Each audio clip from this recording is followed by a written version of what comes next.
Hey Wargamers, Mike here from Epic Duck Studios, and welcome back to the Colossus painting series. This is part 2, where I'm going to be focusing on the red aspects of Colossus's uniform. The colors I'll be using to pull this off are Game Color Gory Red, P3 Khador Red Base, P3 Carnal Pink, Citadel Guilliman Blue Glaze, and a little bit of Game Color Stormy Blue. I'm also going to use a little bit of P3 Mora White, which is already on my palette. The Stormy Blue and Guilliman Blue Glaze are going to be mixed roughly 50-50 and used to tint the red clothing, giving it a nice deep cool shadow. To begin with, I'm going to demonstrate this technique on his left leg, and I'm just going to start by base coating it all with Gory Red. I'll be painting this leg in real time, and then the rest of the model will be time-lapse at 4x speed.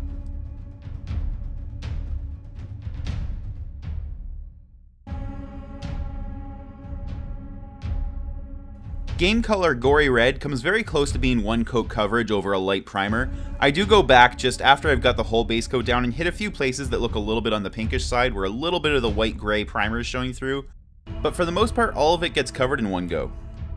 So I've not thinned my paint here. I'm using the Game Color Gory Red straight from the dropper, but I am using it on a wet palette, which does slightly thin the paint as some water leaches up into it, and I also keep my brush very damp, which also introduces a little bit of water into the paint.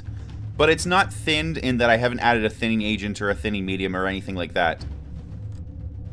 I very commonly don't thin the colors I use for base coating, except for the little bit of thinning I get from using my wet palette and my wet brush. What I do here is, as I put the paint on the model, I make sure I stretch it out by repeatedly brushing it away from the point of application.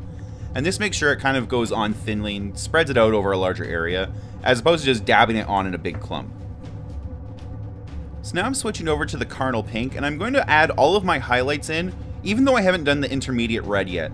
This may seem a little counterintuitive, but this is my normal method for painting red, is to start deep, highlight all the way, and then introduce the midtone between them, which usually is done by overlapping the highlights I've just added. What I do here is I add the highlights a lot larger than I actually want them to be at the finished product.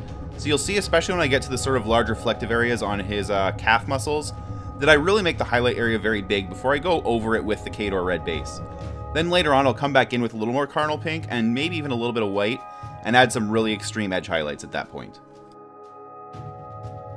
Red is one of those colors that can be really difficult to get right, and I found this recipe really works well for me, so I really stick with it. And it's basically throwing down a dark red base coat, adding some extreme highlights, whether they're with a Carnal Pink or a yellow or an orange, then bringing in Khador Red base to blend the two together, and then just adding my highlights back in a smaller, muted fashion.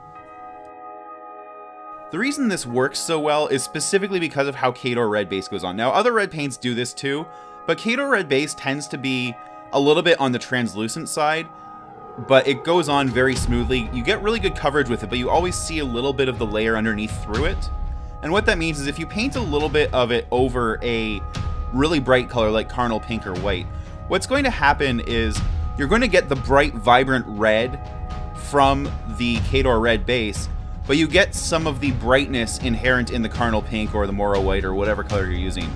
So you end up with a much more vibrant red than if you had just thrown on a single coat of Khador Red base over Game Color Gory Red in this case. Without using this sort of up-down-up process, it may take 3 or 4 coats of Khador Red base to really build the red up to the same level. So this is a really nice, handy shortcut, and I just always fall back to it because it just works for me. So you can see now I'm starting to add the larger highlights to the calf muscles. These are much wider, and you can see I've even made them a little bit rough. And now I'm coming in with a little bit of the Khador Red base and kind of just feathering the edge of that highlight first because it was a little bit too sharp.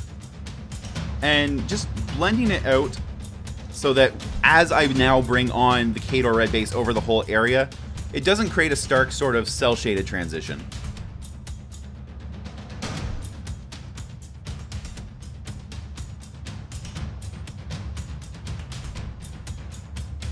The highlight at the very top of the boot, I want to take just a little bit further, so I'm using just a touch of Mora White to highlight it now. Now before I go ahead and start applying the Khador Red, what I want to do now is work in my shadows, and so that's going to be the mix of Stormy Blue and Guilliman Blue Glaze.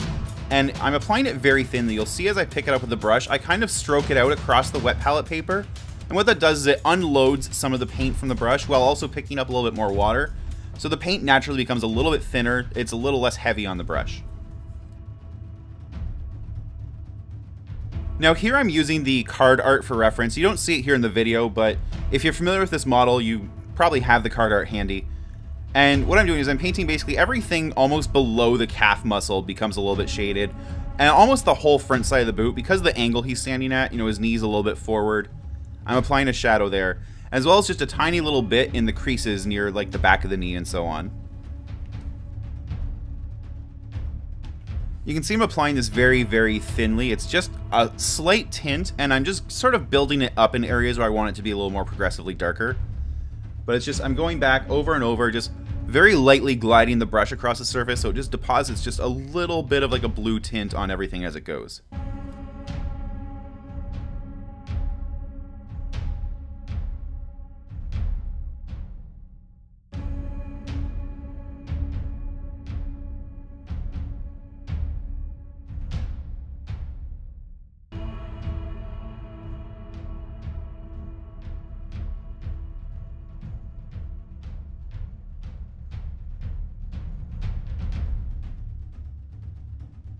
So now I'm going to start applying the Khador red base over all of the carnal pink areas and just some of the larger gory red areas that I want to brighten up a little bit, which is mostly around the calf area as well. You'll see that I picked it up from the palette very similar to how I picked up the blue shading color, where I kind of dragged it out a little bit with the brush and then went back and wiped my brush away on the wet palette just a little bit. So again, I'm getting more water and less paint into the brush. And it allows it to go on as a tint as opposed to a paint. It's basically just adding its bright, saturated red to areas rather than painting over them, if that makes sense. You'll see the areas where I go over the carnal pink just instantly become a very vibrant red, and that's exactly what I wanted out of them. Now I will go back with a little bit of carnal pink to add some very distinct sharp highlights, but the sort of muted, softer edged highlights I did previously have already served their purpose, and just making this red instantly stand out and instantly be much more bright and vibrant than it would have been if I had just applied a coat or two of Khador red base on its own. So with that done, it's time to work the carnal pink highlights back in. They're basically going to go exactly where they went before, but they're going to be a little bit narrower, a little more pinpoint accurate, as opposed to being a little, you know, they were a bit broad and sort of faded around the edges before. Now they're going to be a much more of a spot highlight. There's also not going to be quite as many highlights as before, because some of them I painted previously were specifically just so that I get a nice vibrant red from the Khador red base.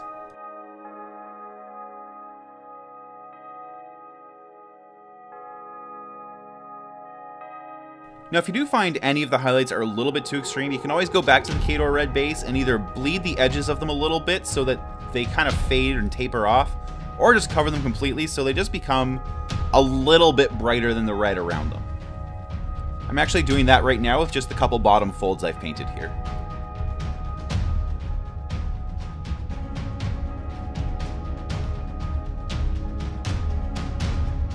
Okay, so that's Colossus's left boot finished with the deep blue shadows and the nice vibrant highlights. I'm going to go ahead now and paint all the rest of the red on the miniature, and I'm going to time lapse this at 4x speed so you can see how the whole process works without having to wait an hour to see it done.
Alright, Colossus's red clothing is all done. There's going to be one more video, so come back next week and I'll have his yellow aspects painted as well. Don't forget, you can also watch me paint live twice a week. That's Wednesday nights at 8 p.m. and Sundays at 3 p.m. Eastern at twitch.tv/epicduckstudios. Thanks again for watching, and until next time, do something epic.